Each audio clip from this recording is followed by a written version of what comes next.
Acing it, mastering the phrase for success. Hello, language enthusiasts. Today, we're diving into an interesting and very useful English phrase, acing it.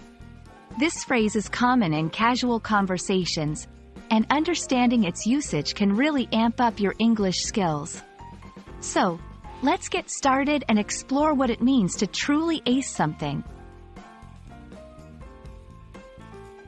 The phrase, acing it, is derived from the word ace, which originally refers to the number 1 card in a deck of playing cards. In English, this has evolved to mean excelling or doing extremely well in a particular task or activity.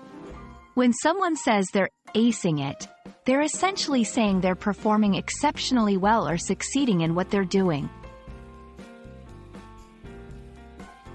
While the exact origins of the phrase are a bit murky, it's widely believed that acing started in the context of sports or academia, where getting an A grade or a top score is a clear sign of success. Over time, acing it has become a more general term used in various situations, from passing a test to succeeding in a job interview, or even performing well in a hobby.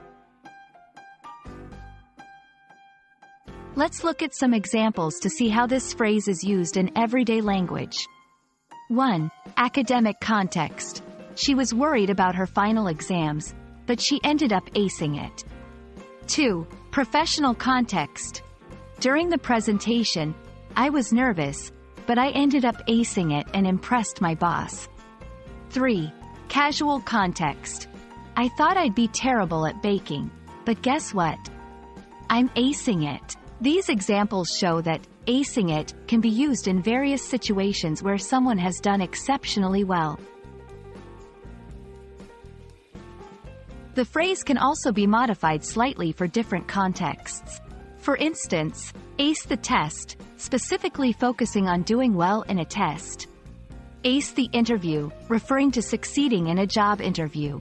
You're acing it. And encouragement, meaning you're doing great. Understanding these variations can help you better grasp the context in which the phrase is used. Acing it is a versatile and positive phrase in the English language, symbolizing success and high achievement.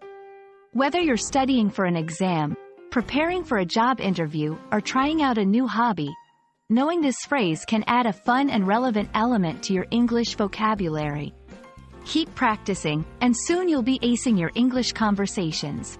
Thanks for watching, and I hope this has been an enlightening journey into a fun part of the English language.